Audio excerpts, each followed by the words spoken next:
আমি ডিভোর্সের সিদ্ধান্ত সেদিনই নিলাম যেদিন আমার সো কল্ড কুল শাশুড়ি মা আমার সংসার এবং তার ছেলেকে সামলানোর জন্য বললেন, আমার ছেলে এখন বড় চাকরি করে, তুমি চলে গেলে তার লাইনে 100 মেয়ে দাঁড়াবে, কিন্তু তোমার হবে কলঙ্ক। সত্যি তো। একে তো ব্রোকেন ফ্যামিলি মেয়ে, বয়স 30 ছুঁয়েছে, দেখতে এভারেজ। এমতো অবস্থায় আমার স্বামী মহাদেবের ওজন 95 ছড়িয়ে গেলেও সে সুপুরুষ। মাথার চুল সব সাদা হয়ে গেলেও তাকে বলা যায় গেয়ার হেয়ার হ্যান্ডসাম। আর আমার 52 ওজনে শুনতে হয়েছিল, একে একেবারে মহিলা মহিলা লাগছে। আমি মনে মনে ভাবতাম, মহিলা নারী আমি, তো তা লাগলে ক্ষতি কি? কোনো মেয়েদের ষোড়শী লাগাটা জরুরি আমি জানি না, সে যাই হোক। মনের দুঃখ হোক কিংবা দহন জ্বালায় অন্তত গর্হিত কাজটা করেই ফেললাম। সেদিন ভোরে হাঁটতে হাঁটতে আমাদের বাসার এদিকে এক পার্কে গেলাম। পার্কে যাওয়াটা গর্হিত কাজ নয়। কাজটা ঘটলো তার কিছু বাদে। আমার স্বামীর বয়সী এক লোক আপন মনে কানে হেডফোন গুঁজে গান শুনতে শুনতে এক্সারসাইজ করছে। ভীষণ সুন্দর সুঠাম শরীর, চোখে মুখে আলাদা দীপ্তি ঝরে পড়ছে। প্রচণ্ড বিধ্বস্ত আমার মনে হলো এই লোকটা জগতের সুখী মানুষের একজন। কেন মনে হলো জানি না, মনে হলো তার পাশে দাঁড়াই, জিজ্ঞাসা করি আমাকে একটু সুখে থাকার মন্ত্র শিখিয়ে দিবেন। এই দুনিয়া আমাকে সুখী হতে দিচ্ছে না। এসব ভাবতে ভাবতে কখন যে আমি লোকটার পাশে গিয়ে দাঁড়িয়েছি জানি না। ধ্যান ভাঙলো যখন কান থেকে হেডফোন খুলে আমার দিকে তাকিয়ে বলল, কিছু বলবেন ম্যাডাম? আমি চমককে তাকালাম, ভীষণ বিব্রত বোধ করলাম। সরি প্লিজ, আমি আসলে একটু অ্যাবসেন্ট মাইন্ডেড হয়েছিলাম। উনি নির্মল হাসি এসে বলল, চা খাবেন? ওই যে ছোট ছেলেটাকে দেখছেন, ও খুব ভালো চা বানায়। আমি কিছু দূরে ফ্লাক্স নিয়ে বসা 11-12 বছরের বাচ্চা ছেলেকে দেখলাম। মুখটাকে হাসি হাসি, দেখে মনে হচ্ছে এই জগতের সবচেয়ে আনন্দময় কাজ হলো চা বানানো। আমি বললাম, এই বাচ্চা ছেলে ভালো চা বানায়? লোকটা বলে, হ্যাঁ, ওই যে উত্তরাধিকার সূত্রে গুণ পেয়েছে। তার বাবাও ফ্ল্যাক্সে করে চা বিক্রি করে সংসার চালাতো, মারা গেছে বছর 3 হলো। চলুন যাওয়া যাক। আমি মন্ত্রমুগ্ধের মতো এগিয়ে গেলাম। আমি বুঝতে পারছি না এই মুহূর্তে অপরিচিত মানুষের সাথে আমি কেন কথা বলছি, কেনই বা তার 1 কাপ চা খাওয়ার প্রস্তাবে রাজি হয়ে যাচ্ছি। তবুও মন মানল না। মনে হলো এই মুহূর্তে এই কাজটা ছাড়া অন্য কিছু করার ক্ষমতা আমার নেই। আমি মুখে কোনো উত্তর না দিয়ে এগিয়ে গেলাম।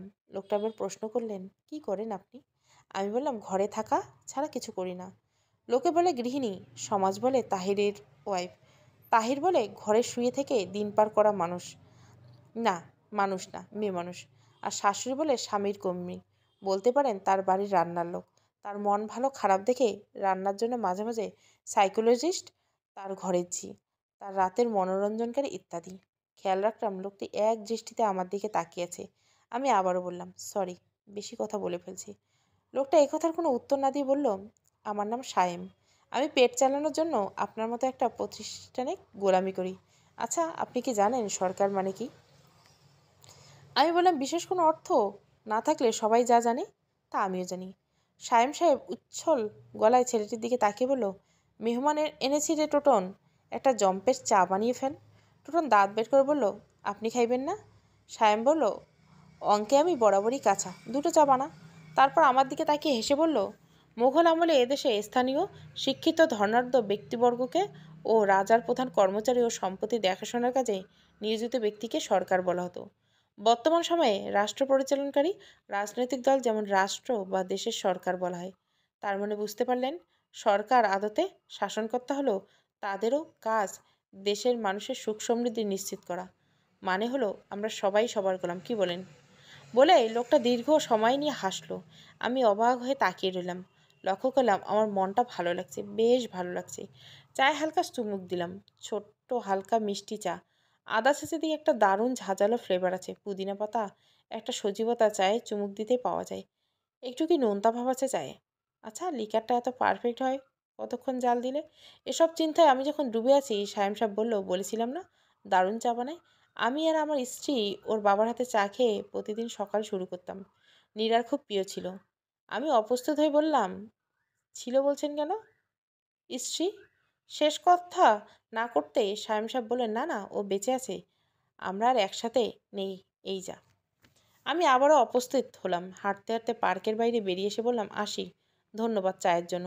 সায়েম সাহেব হাসলেন। আমার খুব জানতে ইচ্ছা হলো এত সুখে থাকার মন্ত্র কী। তাই সকালে উঠে মোবাইলে গেম খেলছে। আমি তার দিকে না তাকিয়ে জিজ্ঞাসা করলাম, কী খাবে? ওকে উত্তর দিল শুনলাম না, হয়তো উত্তর দেয়নি, কারণ আমার বেশিরভাগ কথার উত্তরও দেয় না। ইচ্ছে করে না কিন্তু নয়। অফিস থেকে বড় চাকরি করে ফিরে এসে এক গামলা ভাত গিলে হয়তো সিনেমা দেখতে বসে, নয়তো গেমস খেলে। মাঝে মাঝে ইনস্টাগ্রামে মডেলের ছবি দেখে প্রলুব্ধ নয়নে চায়। ঘুম ঠিক হয়নি, তাই হাই তুলে তুলে রান্নাঘরে ঢুকে গেলাম। ওর উত্তর না দেওয়া আজকাল আমাকে ছুঁয়ে যায় না, আগে যেত। খুব অভিমান হতো, ভাবতাম আমাকে অবহেলা করছে। বুঝতে দেরি হলেও ছিল হেলা অবহেলা করার মতো এত মনোযোগ আমাকে দেওয়ার জন্য ওর নেই। সেদিন মৃধা আমার বাসায় এলো। সাধারণত ও আমার বাসায় আসে না, ব্যস্ত থাকে তাই। আর তাছাড়া চাকরিতেও ভীষণ ভালো করেছে মেয়েটা। এত সুন্দরী গুণী মেয়েটা বর খুঁজে পাচ্ছে না। মাঝে মাঝে মুখ ভার করে বলে, আমার জন্য কি কেউ নেই? আমি বললাম, তোর একটা ইশারায় সবাই লাইনে দাঁড়িয়ে যাবে। ও বিরক্ত চোখে তাকিয়ে বলল, ধুর, সে তো তোর ডাকেও দাঁড়াবে। আর ও এর ভিতরে অধিকাংশ থাকবে যাদের চাহিদা শরীর, বাকি অংশ থাকবে বউয়ের টাকায় বেঁচে থাকার ইচ্ছা, বাকিদের থাকবে বাহ, মেয়েটাকে বিয়ে করা যেতেই পারে। আমি হাসি ওর কথা শুনে। মিতা সেদিন এসে বলল, ঘরে ইলিশ আছে? আমি বললাম, আছে তো। মিতা ব্যাগ রেখে বলল, দারুণ। আগে আমাকে তোর হাতের পারফেক্ট এক কাপ চা খাওয়া, দুপুরে সর্ষে ইলিশ। আমি বললাম, বাহ, সময় নিয়ে এসেছিস তাহলে। মিতা হাসলো। রাঁধলাম বাড়লাম পুরোটা সময় মিতা পাশে পাশে রইল। জগতের এমন বিষয় নেই যা নিয়ে গল্প হলো না। যাবার আগে সময়টা একবার নিশ্চুপ হয়ে গেল। আমি আরও এক কাপ চা দিয়ে বললাম, কিছু একটু বলতে চাস বল না, আমাকে বলতে এত ভাবতে হবে কেন? মিতা প্রায় মুখস্থ বাণীর মতো বলে গেল, তাহির ভাই স্পাতে যায় জানিস? স্পা ভালো না রিনি, ওখানে ভালো কাজ হয় না। আমি মৃদু হেসে বললাম, তুই মাথা নিচু করে রেখেছিস কেন? মৃধা আমার চোখ বরাবর চাইলো, আমি আবারও হাসলাম। তাহির ভাই স্পাতে যায় আমি জানি। ওর প্যান্টের পকেটে রিসিপ্ট পেয়েছি। ওখানে কি হয় তাও জানি। ওর কাছে শুনেছি বিয়ের আগের। আবার যাওয়া শুরু করছে দেখে আমার আফসোস নেই।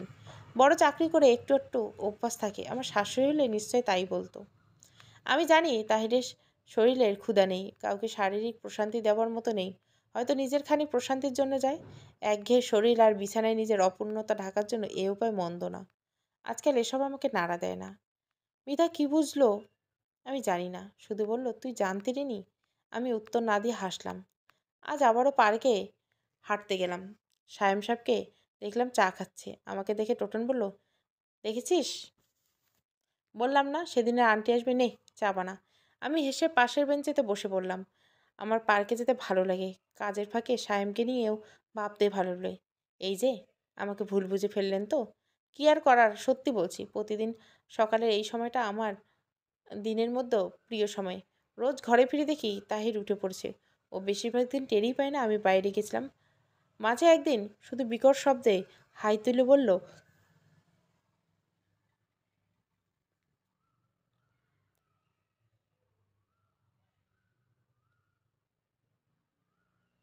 কই গেছিলা? আমি বললাম, পার্কে হাঁটতে গেছিলাম। ও আবার বিকট হাই তুলে মোবাইলে মনোযোগ দিল। আমি ঢুকে গেলাম রান্নাঘরে। সেদিন সায়েমকে বললাম, আচ্ছা, আজকাল নাকি পুরুষরা খুব সোচ্চার পুরুষ নির্যাতন নিয়ে। তারা নাকি আইন চাই, ব্যাপারটা ইন্টারেস্টিং তাই না? সায়েম চায়ের কাপে চুমুক দিয়ে বলে, ইন্টারেস্টিং তো বটেই। তারা বোকা প্রজাতির না হলে আইন কি আর চাইতো?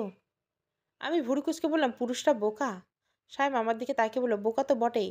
তা না হলে নিশ্চয়ই চিন্তা করতো নারী নির্যাতন সবই শারীরিক, আর কেবল সেই নির্যাতনগুলো আইনে আছে। পুরুষদের সাথে শারীরিক শক্তিতে পেরে ওঠা সম্ভব নয়। আর পুরুষরা যে নির্যাতনের কথা বলে সেগুলো মানসিক।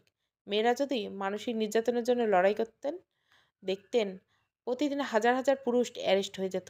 আচ্ছা, বউ আদরের নামের কোনো শব্দ শুনছো? না, শোনোনি, কারণ এটির অস্তিত্ব নেই। জামাই আদর আছে।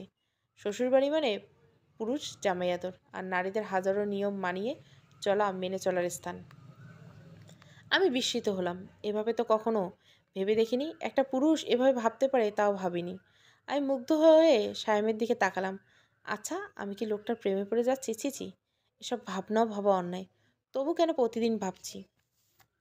প্রতিদিন সকালে ওই 20 মিনিট তার সাথে আমার কথা হয়, দেখা হয়। বাকিটা সময় তাহিরের ঘরে ফিরে আমি রান্নাঘর সামলাই, কিন্তু মন পড়ে থাকে সায়েমের প্রতিটা কথায়। এমন প্রচণ্ড অন্যায় চিন্তার সাথে আমি দিনানিপাত করছি। এমন অন্যায় চিন্তা কারোর সাথে ভাগাভাগি করা যায় না। অথচ আমি সায়েম সম্পর্কে কিছুই জানি না, সেও জানে না। কখনো একে অপরকে জিজ্ঞাসা করিনি কে কোথায় থাকি। আমারও জানতে ইচ্ছে হয়নি, তারও বোধহয় হয়নি। আমি ছোট্ট একটা নিঃশ্বাস ফেললাম। সায়েম বলল, আমার সম্পর্কে কিছু জানতে চাইলে জিজ্ঞাসা করতে পারো। তোমার সম্পর্কে কিছু বলতে চাইলেও আমি শুনছি। আমি হেসে বললাম, আমি একদিন আপনাকে রেঁধে খাওয়াতে চাই। এটুকু তো জানি আপনি একা থাকেন, আপনার বাসায় নিমন্ত্রণ করবেন? বলেই ভাবলাম, ছি ছি, ছ্যাবলামোটা না করেই ফেলছে। সায়েম হাসলো, ওর সেই উজ্জ্বল নির্মল হাসি। বলল, অবশ্যই, আরও আগেই করতাম। হুট করে ব্যাচেলার বাসায় কোনো মহিলাকে দাওয়াত করা যায় না তো, তাই করিনি। আমি উত্তর দিলাম না, মনে মনে ভাবতে লাগলাম তাহিরকে কি বলে বেরোবো বাসা থেকে। একটা পেঁয়াজি রঙের শাড়ি গায়ে জড়িয়ে অনেকক্ষণ নিজেকে দেখলাম। চোখের পড়ল চোখের নিচে কালচে ডার্ক সার্কেল, কেমন প্রাণহীন মুখ। সেই মুখে হালকা ব্লাশন দিয়ে সজীব করলাম। চুলটাকে ছেড়ে দিয়ে কপালে একটা ছোট্ট টিপ পরলাম। ওরে ভাবলাম, বেশি বেশি হয়ে গেল না? তারপর কি একটা ভেবে খোপা করে নিলাম। ঝটপট হাতে নিয়ে মোবাইলের ঠিকানা লিখে পৌঁছে গেলাম সায়েমের বাড়ি। আর বুকের ভিতরে হাত রিপিটার মতো শব্দ হতে লাগলো। মৃদু উত্তেজনায় পুরো শরীর মন ঘিরে রইল।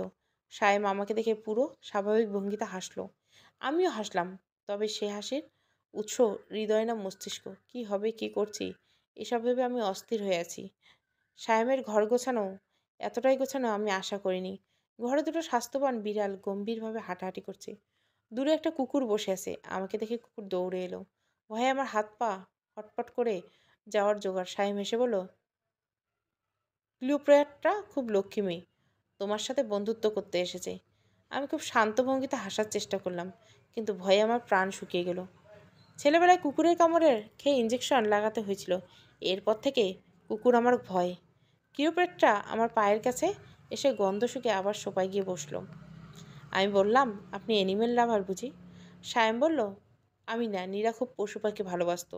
ওর সাথে থেকে এদের উপর আমারও মায়া জন্মে গেছে। কিওপাটটা ওরই কুকুর। ডিভোর্সের সময় যখন আমরা সব ভাগাভাগি করছি, নীরা হঠাৎ করে বলল, কিওকে তোমার কাছে রেখে যাচ্ছি। আমার চেয়ে তুমি বেশি ওর যত্ন নাও, কাজে ও তোমার। আমি নীরাকে বললাম, সে কারণে না, তুমি ওকে রেখে যাচ্ছ যেন তোমাকে কোনোভাবেই এই ঘর থেকে দূর করতে না পারি। মেয়েরা অদ্ভুত প্রাণী, তারা চলে যাবে তবু নিজের ছায়া কিছুতে স্নান হতে দিবে না। আমি প্লেটের খাবার বাড়লাম। সায়েম জিহ্বার তৃপ্তির স্বাদ তুলে বলল, বাহ, সুগন্ধ তো প্রাণ জুড়িয়ে যাচ্ছে। আমি লজ্জিতভাবে হাসলাম। আমি ভাতের প্লেটে ভাত নাড়াচাড়া করতে করতে দেখলাম সায়েমকে তৃপ্তি নিয়ে খাচ্ছি। আমার কি যে আনন্দ হলো, আনন্দের চোখে পানি চলে আসলো। আমি নিজেকে দ্রুত শাসন করে বললাম, রিনি, তুমি সীমা লঙ্ঘন করছো, নিজেকে সামলাও। সায়েম হাসি মুখে বলল, তোমার খিদে নেই তাই না? ভালোই হলো, খাবারগুলো বেঁচে গেল। কি যে আরাম করে খেলাম। এত ভালো রাঁধো তুমি। আচ্ছা, তোমার নামটা কি আজ বলবে? আমি বললাম, রিনি। আমার নাম রিনি। সায়েম বেশ শব্দ করেই বলে উঠল, রিনি। বারান্দায় খাঁচায় ভরে রাখা ময়না ডেকে উঠল, রিনি রিনি। আমি প্রথমে চমকে গেলাম, পরে খুব হাসলাম। সেদিনে সারা দুপুর বিকেলটা অজানা ভালো লাগায় ভরে গেল।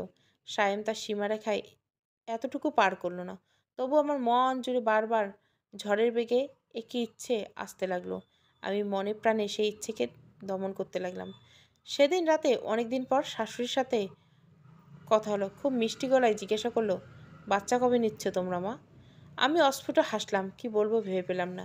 বিয়ের এই 4 বছরে এটুকু বুঝে গেছি যে তাহির নিতে চায় না বললেও দোষ আমার ঘাড়েই আসবে, তাই নীরব থাকাই শ্রেয়।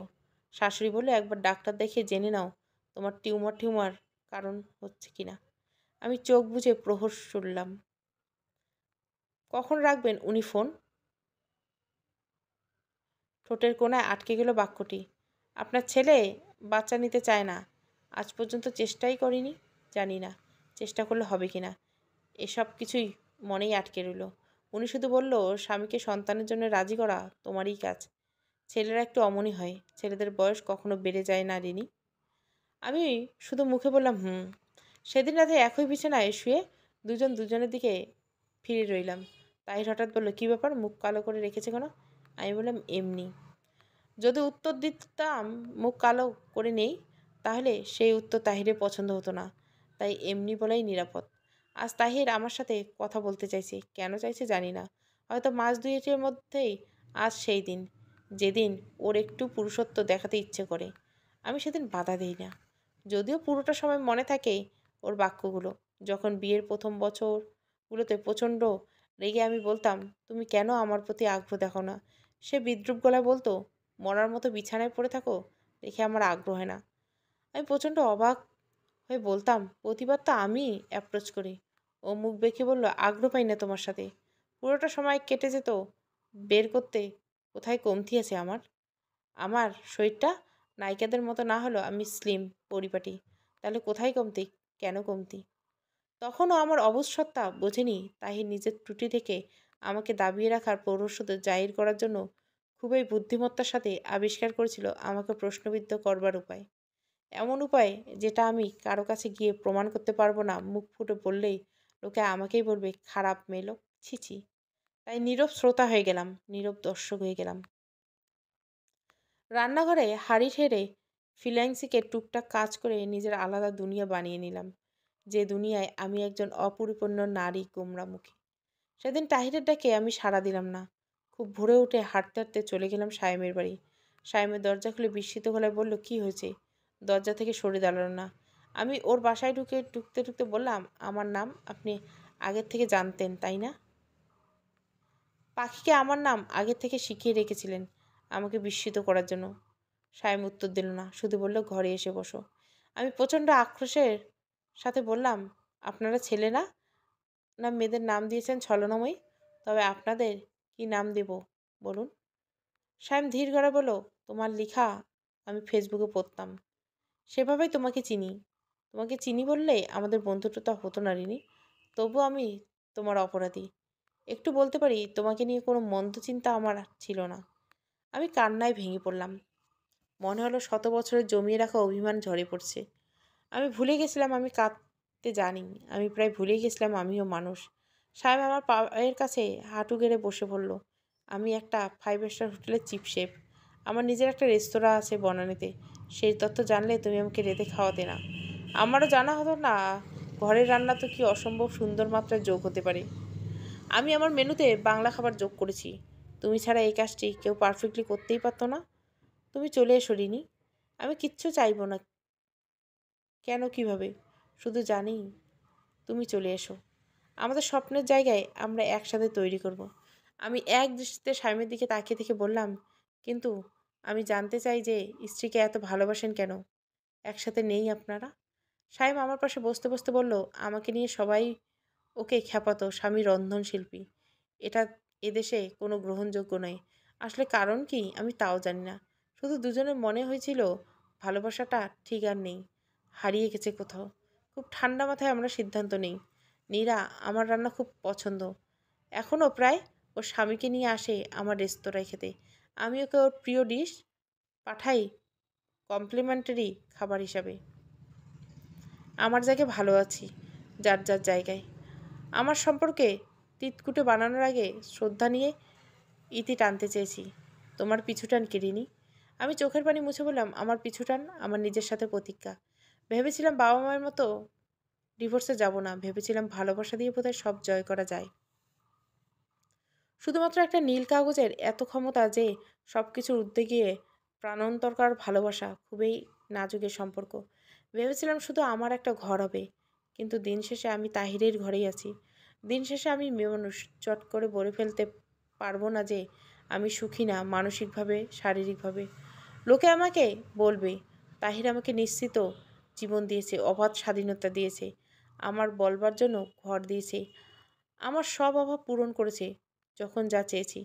কিন্তু সায়েম বিশ্বাস করো, আমার চাইতে হয়েছে, বলতে হয়েছে, এই কারণে আমি টাকা চাই।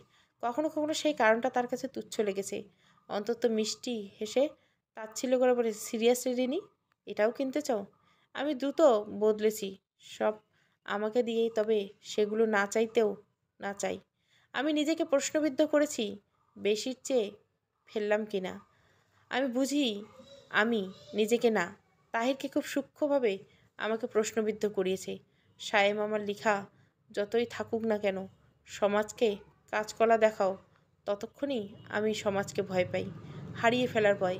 মেয়েবেলায় যেমন বাবা মাকে হারিয়ে ফেলেছিলাম, ছোট্ট নিশ্চিত আশ্রয় আমার ঘর হয়েছিল, কি প্রচণ্ড ইনসিকিউর নিয়ে বড় হয়েছি তুমি জানো না। সর্বদা বাবা মায়ের চোখে আমার চাইতে আমার ভাই বোনদের জন্য ভালোবাসা দেখেছি, তাদের নতুন সংসারের জন্য ভালোবাসা দেখেছি। দেখেছি তাদের চোখে আমাকে নিয়ে সূক্ষ্ম অবহেলা। হয়তো তাই তাহিরের প্রাণহীন সংসারে জোর করে প্রাণ আনার চেয়েছি। আমার এই চেষ্টা তাহিরের চোখে পড়েছে। আমার প্রচণ্ড চেষ্টাকে দুর্বলতা ভেবে ওর হাতিয়ার বানিয়েছে। আমি এটুকু বলে হাসলাম। সায়েম এই প্রথমবার আমায় হাত জড়িয়ে ধরল। আমি দু চোখ বুঝলাম ওর উষ্ণতা আমি টের পাচ্ছি। আমার দু চোখ গড়িয়ে নেমে এলো নোনা জল। সায়েম বলল, আর কিছু জানতে চাই না রিনি, শুধু তোমাকে চাই। তোমার একটুখানি আদর মাখা ঘরে আমার অল্পখানিক জায়গা চাই। আর প্রতিজ্ঞা করব না, শুধু তোমার দেওয়া প্রতিজ্ঞাগুলো মানতে চাই। আমি তোমার জীবন সাজাবো না, শুধু আমার জীবনটাকে তোমার মতো করে সাজিয়ে দিও। আমি উঠে এলাম। মনে হলো মনটা হালকা লাগছে, খুব হালকা। বাড়ি ফিরে দেখলাম তাহির উঠে পড়েছে। আমি জিজ্ঞাসা করলাম, কি খাবে? ও ফোন থেকে চোখ তুলে নিলে বলল, ওটস অমলেট করে দাও। আমি ওটস অমলেট টেবিলে রেখে বললাম, তোমার মাকে বলে দিও তোমার পিছনে 100 মেয়ের লাইন লেগে যাবে, তবে আমার পিছনে 200 লাগবে না। এটা কিভাবে জানো? এতটাই অপরিপূর্ণ আমি হলে আমাকে তোমার স্ত্রী হিসাবে মেনে নিতেন না উনি। তারপর উঠে এসে বললাম, আচ্ছা, তোমার বোনের স্বামী তোমার মতো ইনকমপ্লিট হলে কি তিনি একই কথা বলতেন তাহির? তাহির কপাল কুঁচকে কিছু একটা বলল। আমি তা শুনলাম না। আজ আমার মুক্তির দিন। আজ একটা মন্দ কথাও আমি শুনবো না। বিকেলে তাহির ফেরার আগে আমার নতুন গৃহে উঠে এলাম। আপাতত এই এক রুমের কামরায় আমার ঘর, নিজের ঘর। জাঁকজমক না, খুব আটপৌরে, তবু আমার ঘর। আমি এ ঘর সাজাবো আমার আপন আলোয়। তাহিরের সেই কয়েদি ছেড়ে আসার পথে সায়েমের দরজার ফাঁকে একটা চিঠি গুজে দিয়ে এলাম। তাতে লেখা ছিল, ধন্যবাদ আমাকে নতুন জীবন যাওয়ার জন্য। আমি যেটাকে ভালোবাসা ভেবেছি, তুমি বলবার পর বুঝলাম আমি শুধু একটা নিখাত বন্ধুত্ব চেয়েছিলাম। সুখে থাকার অভিনয় করতে করতে সব বন্ধুদের হারিয়ে ফেলেছিলাম। তুমি জীবনে এলে, আমার চোখ খুলে দিলে। তোমাকে ধন্যবাদ। আর একটা কথা, ইরাকে যতদিন মন থেকে না সরাতে পারছো, জোর করে ওই মনে আর কাউকে জায়গা দিও না, বিপাকে পড়ে যাবে। দূর থেকে ভালোবাসা মন্দ নাকি বলো?